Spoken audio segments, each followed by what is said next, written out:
കഴിഞ്ഞ കുറച്ച് വർഷങ്ങളായിട്ടുള്ള ആഗ്രഹമായിരുന്നു എന്തെങ്കിലും ഒരു ദിവസം മൈസൂർ ക്യാമ്പസ് റീവിസിറ്റ് ചെയ്യുക എന്നുള്ളത്.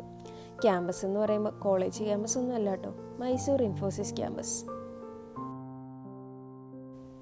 ഒരു കൊച്ചു വെളുപ്പം കാലത്ത് ബാംഗ്ലൂർ മൈസൂർ എക്സ്പ്രസ് വേയിലൂടെ നമ്മുടെ സ്വന്തം KSRTCയിൽ പോകുന്ന കാഴ്ചകളാണ് നിങ്ങളിപ്പോൾ കാണുന്നത്. 8 മണിക്കുള്ള ബസ്സിൽ സാറ്റലൈറ്റ് ബസ് സ്റ്റാൻഡിൽ നിന്ന് കയറിയ ഞങ്ങൾ വെറും 2 മണിക്കൂറിൽ മൈസൂരെത്തി ഞങ്ങളെ കൂട്ടാൻ ഞങ്ങളുടെ ഫ്രണ്ട്സാണ് ഈ വരുന്നത്. ബ്രേക്ക്ഫാസ്റ്റ് കഴിക്കാനായിട്ട് ക്യാമ്പസിൻ്റെ തൊട്ടടുത്തുള്ള ചേട്ടായിസ് എന്ന റെസ്റ്റോറൻറ്റിലേക്കാണ് പോയത്. അവിടെ ഉണ്ടായിരുന്ന ഗപ്പി കുഞ്ഞുങ്ങളാണിത്. ഫുഡൊക്കെ കഴിച്ച് കഴിഞ്ഞിട്ട് ക്യാമ്പസിലേക്ക് പോകുന്ന എക്സൈറ്റ്മെൻറ്റാണ് നിങ്ങളിപ്പോൾ കണ്ടത്. ഇത് ക്യാമ്പസിലേക്കുള്ള വഴിയാണ്. ഒരുപാട് എക്സൈറ്റ്മെൻറ്റോടെയാണ് പോയതെങ്കിലും ഗേറ്റിൻ്റെ അവിടെ എത്തിയപ്പോൾ ചെറുതായിട്ടൊന്ന് പെട്ടു. സൺഡേ ആയതുകൊണ്ട് വിസിറ്റേഴ്സ് അലൗഡ് അല്ലെന്ന് അവർ പറഞ്ഞു. എങ്കിലും പ്രതീക്ഷയോടെ മുഖത്തല്പം വിഷമമൊക്കെ വാരി വെതിറി ഞങ്ങൾ അവിടെ തന്നെ കുറച്ചു നേരം ചുറ്റിപ്പറ്റി നിന്നു. എൻ്റെ മുഖത്തെ ഓവർ വിഷമം കണ്ടിട്ടാണെന്ന് തോന്നുന്നു 1 മണിക്കൂറിൽ തിരിച്ചിറങ്ങണമെന്ന് പറഞ്ഞിട്ട് സെക്യൂരിറ്റിക്കാർ ഞങ്ങളെ അകത്തേക്ക് വിട്ടു. ക്യാമ്പസിലുണ്ടായിരുന്ന മലയാളീസ് ഒന്നും അത്ര പെട്ടെന്ന് ഈ ഫുഡ് കോർട്ട് മറക്കത്തില്ല. എൻറൂട്ട്, നമ്മുടെ മലയാളീസിൻ്റെ സ്വന്തം ഫുഡ് കോർട്ട്. പണ്ട് ട്രെയിനിങ് ടൈമിൽ കളർ ടാഗ് ആയിരുന്നതുകൊണ്ട് ക്യാമ്പസിൽ എവിടെ വേണേലും പോകാമായിരുന്നു. പക്ഷേ ഇപ്പോൾ ബ്ലാക്ക് ടാഗ് ആയതുകൊണ്ട് വളരെ കുറച്ച് സ്ഥലത്ത് മാത്രമേ നമുക്ക് പോകാൻ പറ്റത്തുള്ളൂ. ട്രെയിനിങ് ടൈമിൽ ലഞ്ച് ബ്രേക്ക് ആകുമ്പോൾ ഒരു ഓട്ടോ ഉണ്ട്, വേഗം പോയി സൈക്കിളെടുത്ത് എൻറൂട്ടിൽ പോകാനായിട്ട്. അങ്ങനെ ഓരോ വിശേഷങ്ങളൊക്കെ പറഞ്ഞ് ഞങ്ങൾ അതിലിങ്ങനെ നടക്കുകയാണ്. 2019 ഡിസംബറിലാണ് ക്യാമ്പസ് പ്ലേസ്മെൻറ്റ് കിട്ടി മൈസൂർ ക്യാമ്പസിൽ ഫ്രഷറായിട്ട് ജോയിൻ ചെയ്യുന്നത്. 3 മാസമാണ് ട്രെയിനിങ് പീരീഡ്. ട്രെയിനിങ് കഴിയാൻ ഒരാഴ്ച ബാക്കി നിൽക്കുമ്പോഴാണ് കൊറോണയും ലോക്ക്ഡൗണൊക്കെ വരുന്നത്. അതുകൊണ്ട് 2 മാസം കൂടെ ഞങ്ങൾക്ക് അവിടെ നിൽക്കാൻ പറ്റി. ലോക്ക്ഡൗണിൽ പുറത്തേക്ക് ഇറങ്ങാൻ പറ്റാതെ വീടിനുള്ളിലും റൂമിനുള്ളിലും ആൾക്കാരിയ്ക്കുമ്പോൾ ഞങ്ങൾക്ക് ഈ 350ഓളം ഏക്കർ വരുന്ന ക്യാമ്പസിൽ എവിടെ വേണമെങ്കിലും ഇറങ്ങി നടക്കാമായിരുന്നു. അതിന് കാരണം വേറൊന്നുമല്ല, ആ സമയത്ത് ക്യാമ്പസിനുള്ളിലേക്കുള്ള എൻട്രി നിരോധിച്ചിരിക്കുകയായിരുന്നു. എനിക്ക് അവിടെ എന്നെ കാണാൻ പറ്റുന്നുണ്ട്.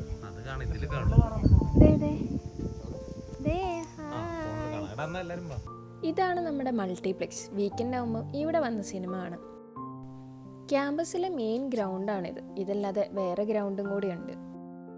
നടന്ന് മൾട്ടിപ്ലെക്സിൻ്റെ ഫ്രണ്ടിലെത്തിയപ്പോൾ അതിൻ്റെ കുറച്ച് ഫോട്ടോസും വീഡിയോസും എടുത്തു. സ്റ്റോർ ഓപ്പൺ ആണെന്ന് കണ്ടപ്പോൾ ചുമ്മാ അവിടെയും ഒന്ന് കയറി.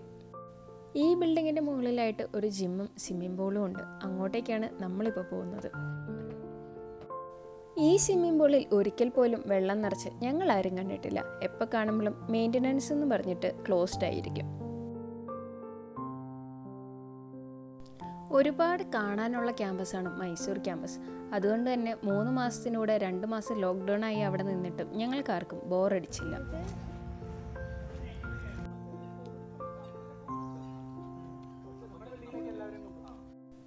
എല്ലാവരെയും കൂടെ കിട്ടുന്ന തരത്തിലൊരു ഫോട്ടോ എടുക്കാനുള്ള കഷ്ടപ്പാടാണ് ഈ കാണുന്നത്. കൂടെയുള്ളവന്മാർക്ക് അത്യാവശ്യം ഹൈറ്റ് ഉള്ളതുകൊണ്ട് അവരെ കിട്ടുന്നത് ചെറിയൊരു ടാസ്ക്കാണ് എനിക്ക്.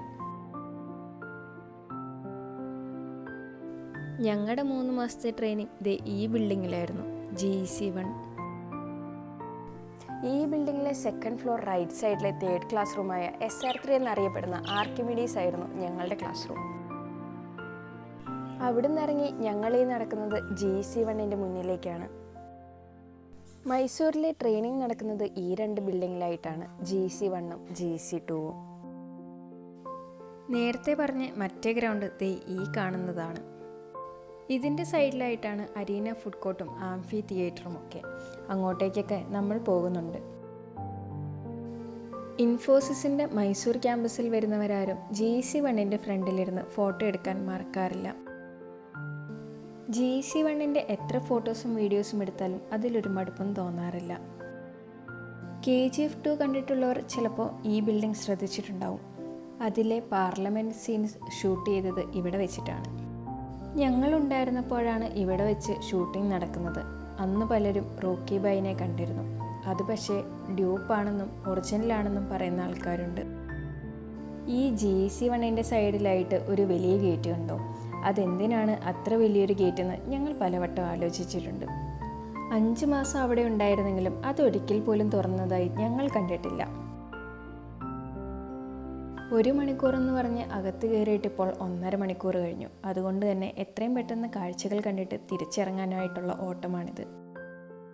നമ്മളിപ്പോൾ നേരെ പോകുന്നത് ആംഫി തിയേറ്ററിൻ്റെ അടുത്തേക്കാണ്.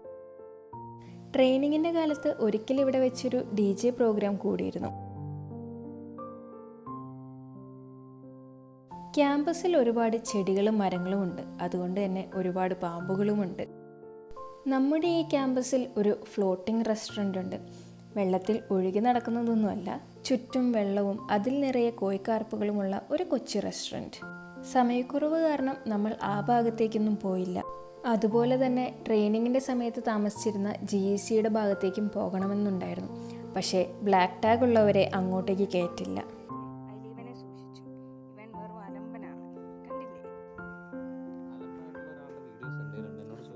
പണ്ട് ട്രെയിനിങ്ങിൻ്റെ സമയത്ത് ഞങ്ങളെല്ലാവരും കൂടെ ആദ്യമായിട്ട് ഗോകുലിൻ്റെ ക്യാമറയിൽ ഫോട്ടോഷൂട്ട് നടത്തിയത് ഇവിടെ വെച്ചിട്ടാണ്.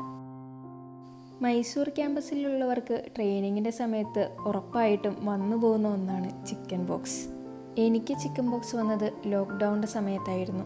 പൊതുവേ ചിക്കൻ ബോക്സ് വന്നാൽ അന്ന് തന്നെ അവർ വീട്ടിലേക്ക് പറഞ്ഞു വിടുമെങ്കിലും ലോക്ക്ഡൗൺ കാരണം വീട്ടിൽ പോകാൻ പറ്റാത്തതുകൊണ്ട് അവർ അവിടെ തന്നെ ECCയിൽ സ്റ്റേ അറേഞ്ച് ചെയ്തു തന്നു.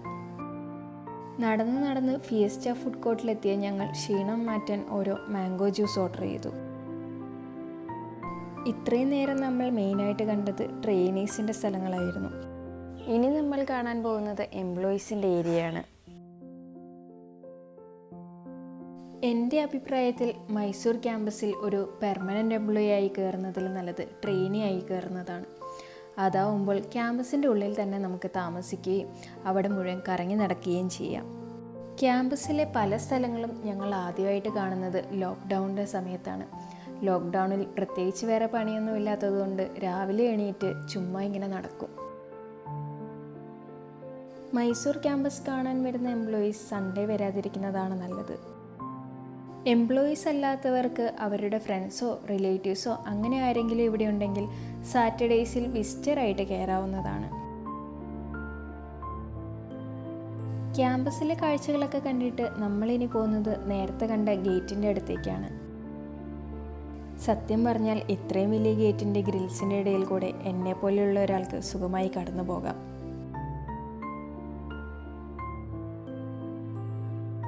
(2019) ഇവിടെ ജോയിൻ ചെയ്യുമ്പോൾ ഞാൻ ഒരിക്കലും വിചാരിച്ചില്ല എന്നെക്കൊണ്ട് 5 വർഷം ഇവിടെ കംപ്ലീറ്റ് ചെയ്യാൻ പറ്റുമെന്ന്.